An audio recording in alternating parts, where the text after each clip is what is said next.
La la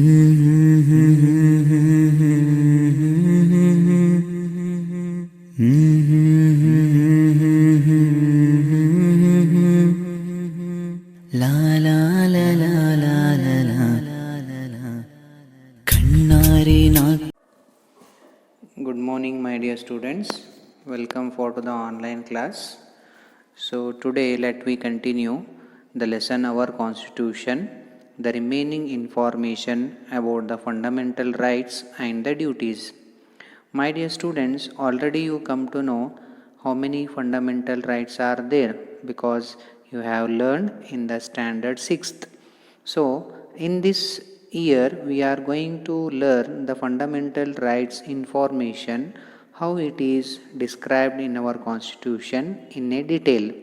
So actually the third part of our constitution is going to provide 7 fundamental rights, but in the 44th amendment what happened? So one, the fundamental right was abolished. The abolished fundamental right is known as right to property. Means at present how many fundamental rights are there? 6 fundamental rights are there. So what are the uses of fundamental rights? If you want to live in dignity, if you want to develop your personality, the fundamental rights are going to support for the citizens.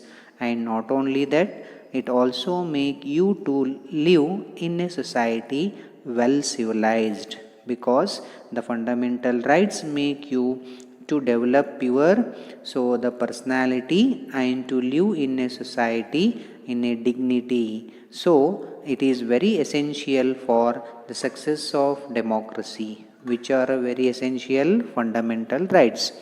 So regarding to the fundamental rights, so when the Britishers were ruling, so we do not have fundamental rights at all under the rule of the Britishers. In 1895, the National Congress urged the implementation rights for citizen, but the Bal Gangadhar Nath Tilak demanded to provide it, and he called that all fundamental rights as a Swaraj Bill. In 1925, when Annie Besant joined for to the Indian freedom movement, she demanded for Commonwealth of India Bill and made to give the fundamental rights for to the Indians. The cabinet mission of 1946 supported for to the fundamental rights. Due to these all efforts, what happened? 6 fundamental rights now we are going to enjoy. So which are that 6 fundamental rights? Now I will tell you the step by step. The first one is right to equality. So where it is written in the 3rd chapter of our constitution in article 14 to 18, so article it was described. According to the right to equality, no one is above the law. Only the law is permanent, and the people has to follow the equality according to the law. None cannot discriminate even another people on the base of caste, religion, gender, and place of birth. All are considered as Indians. So the public entertainment or a public places worship is going to be provided every people to enjoy. So this right is enabled every citizens to get equal opportunity even to join the government services. So now you come to know very clearly what are the facilities we are going to get under the right to equality to live in a society. Now, the second fundamental right is the right to freedom. So, this right to freedom information in the 3rd chapter of our Constitution, Article 19 to 22nd, it is described. Under the right to freedom, you cannot live as like a animal in a society. So, we have some kind of rules and regulation to enjoy the right to freedom. So we do not have any kind of full power to express our opinion which is going to insult for to the others, or it should not harm for creating the disturbance in the society. to live anywhere in India, so we can enjoy this right to freedom. Any corner of the country you can live, any language you can learn, and you can also earn property not only in one state, in any state, and you have to enjoy this kind of a freedom under the Right to Freedom Act. Now, the third point of the fundamental right is right against exploitation. So, right against exploitation is written in the third chapter of our Constitution. So, Article 23rd to 24. Under this 23rd and 24th of our rules and regulation, what it is added, either in a society if anyone is poor or making the people to become a poor, it is against the law. Means no one do not have the right to exploit even a woman, children, poor and the weaker people on the base and under the control of their muscle power or maybe a money power. Either no one should not follow any evils of the society like Devadasi system and practice of sati and child marriage. So these are all prohibited under the right to against exploitation. Even the child labor should not also practice under the right against exploitation. So this kind right against exploitation providing security for the people whenever they are exploited by the rich people or by muscle power people on any kind of an harassment or restriction putting on the common people. This right is going to protect. And next one is right to freedom of religion. So it is the fourth. So the fundamental right we are going to get from our constitution. Under this right, my dear children, we are going to have the full freedom to enjoy any kind of a religion, to practice any kind of a religion. So the traditions or maybe a culture that we can follow, that freedom comes under the right to freedom of religion. And this should not be used for political activities or maybe converting the innocent people for another religion, that is prohibited under the right to freedom of religion. So this information is written in the third chapter of our constitution, article 25th to 28. So now the fifth fundamental right is a right to cultural and educational rights. It is very important to use the law supporting to become man a good human being or to develop the personality or to learn how to adjust in the society or to learn the nature of society by this right. So my dear students, under this right you can learn any language, you can follow any culture, you can get any kind of education, either it is a traditional education or it is a formal or informal education. Maybe you can learn the education which belongs to the religion, and you can also learn the general, so the education which provides you to be free from the society. So this kind, the fundamental right, cultural and education rights, it is explained in the third chapter of our constitution under the 29th article to 30th. So now we are going to learn the last fundamental right we are going to get, that is right to constitutional remedies. So under the constitutional right, students, you have full power to study our constitution. You can defend yourself in the court without appointing any so the advocates whenever you are having the full knowledge about the constitution. So the Dr. B.R. Ambedkar has called the right to constitutional remedies is the heart and soul of the constitution.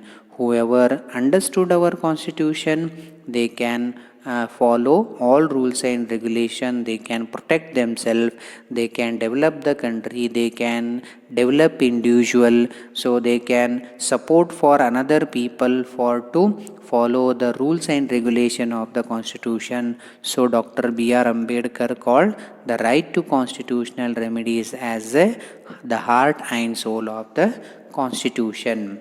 The Supreme Court is empowered to enforce all these fundamental rights, hence it is called the protector of fundamental rights.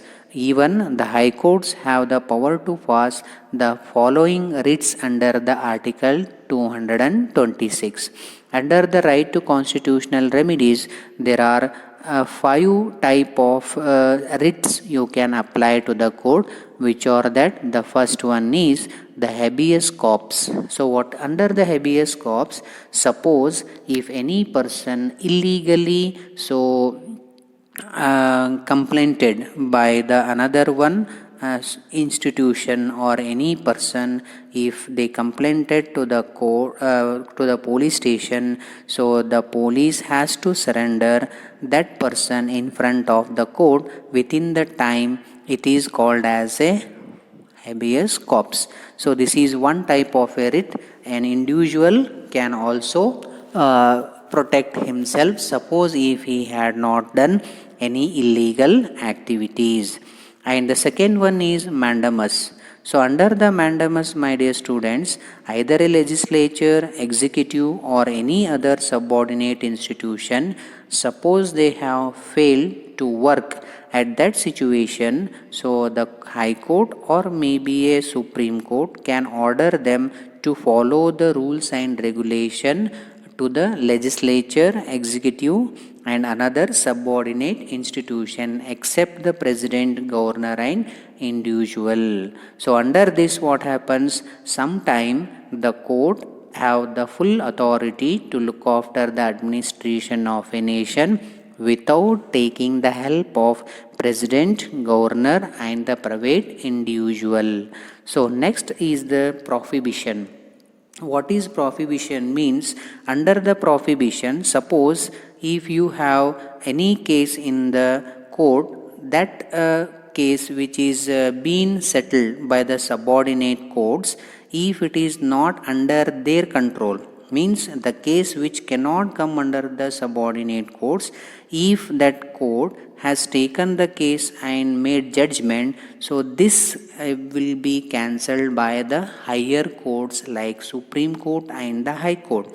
So these kind of a cancellation power have only for to the higher courts against the lower courts. It is called as a prohibition. And next one is certioraria. Under the certioraria, when the subordinate courts passes any judgment, so if it is against the nature of adjustment of law, at that situation the higher courts are going to take that case and they will settle it in the very dignity manner. This kind of the judgment which is going to be re-given by the higher courts, it is called as a certioraria. And next the last one is co-warrant. Co-warrant means what, my dear students? If any educated person occupy the public job in a indisciplined manner or maybe in a illegal way, against that, so the public can appeal and they can complain against with that person. So these kind of an writ a common people can apply against the illegal work of an citizen. It is called as a co-warrant. And one more sixth kind of an writs you can apply for to the court, that is called as public interest litigation. So when you can complain or when you can appeal for to the court protecting the nature or maybe any illegal rights which is going to follow by any private or government institution, it is called as public interest litigation. Either it is affecting for to the nature like mining or deforestation or maybe construction of a dams, so which is going to affect for lot of common people or affecting for to the any individuals. In that situation you can also appeal to the court. That writ you can apply. It is called as public interest litigation. So this kind, so under the right to the constitutional remedies, there are 6 type of an writ you can apply for the lower courts and the high courts to get the justice from the court. So that's why the Dr. B.R. Ambedkar said right to constitutional remedies is known as a heart and soul of the constitution. Now you come to know very clear which are the fundamental rights, how these fundamental rights are going to support the protection and for the development of individual and also helping for the betterment of the nation in all round development. So the part of fundamental rights is very essential for the success of democracy, you come to know. Now the another important concept we are going to study, that concept is known as fundamental duties. My dear students, already you have learned the fundamental duties. There are 10 fundamental duties were there, but 42nd amendment when it was when the 86th amendment was made in 2002, the 11 fundamental duties are added, means the present. So in Indian constitution, how many fundamental duties are there? 11 fundamental duties. Before to the 2002, how many were there? There were only 10, but after 2002, under the 86th amendment, how many fundamental duties are added? One more, means total 11 fundamental duties. Every citizen who acquired the citizenship or who also took birth in India, they should follow the fundamental duties. Which are that fundamental duties? And now I am going to explain. The first one is to respect the constitution, national flag and the national anthem. And the second one, whoever struggled for to provide freedom, that all people noble ideas should inspire, and in any kind of a public speech or in a public meeting we have to remember and appreciate their service. This is the second one. And to protect integrity of India. However, there is a diversity in India. That diversity we should keep aside and we have to protect our country. This feeling should have for every citizen in India, that everyone should follow. And to defend the motherland when called upon to do so, either may during the natural calamities, during the time of war, in any circumstances. If our nation is going to face any problem, at that situation every person who took birth in India or who acquired the citizenship of India, they should protect our nation. That is one of the fundamental duty. And the fifth one, should be spirit brotherhood among all the people in India, should not fight for any kind of a religion or a place of birth or a language. Everyone should live like a brotherhood relation. Brotherhood means here all people in India we are living should live like a family members. That kind of a common spirit we have to implement and we have to follow up. And we should protect the women's also under the fundamental duties.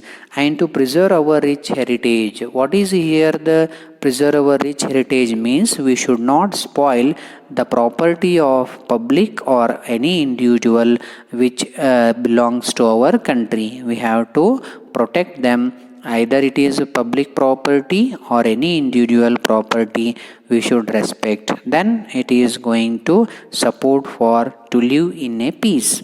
And to protect and development including forest, lake, rivers, wildlife, and should show the compassion of animals. Compassion means here what? So the mercy on the animals we should provide, and we should have the respect towards to the nature.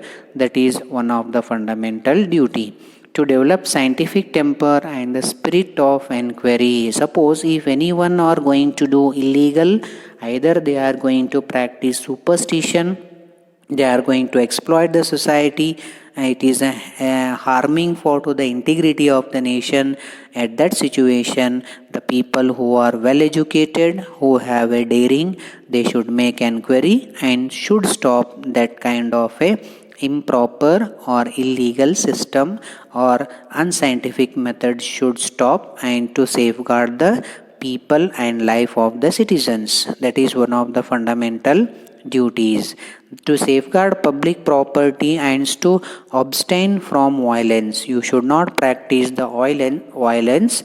You should safeguard the public property whenever you are going to make a strike or whenever you are going to oppose the government system. So that is one of the duty of a citizens, to strive towards excellence in all spheres of individual and collective activities. I told you, if you are going to live in a society as considering all human beings or family member, you should also motivate for excellency in the developments of science, technology, study in all-round development. So that collective activities, when it is done by the group of people, what happens? So the nation is going to develop fast. The parents or the guardians should provide education for their children. It is compulsory up to the age of 6 to 14. So like this, the fundamental rights, duties are added in our constitution. My dear students, now you come to know very clear which are the fundamental duties and the rights. Read once the whole textbook. Still, if you have any kind of a doubts, let we solve that all questions in the next video. Keep watching. Have a nice day. Thank you for listening.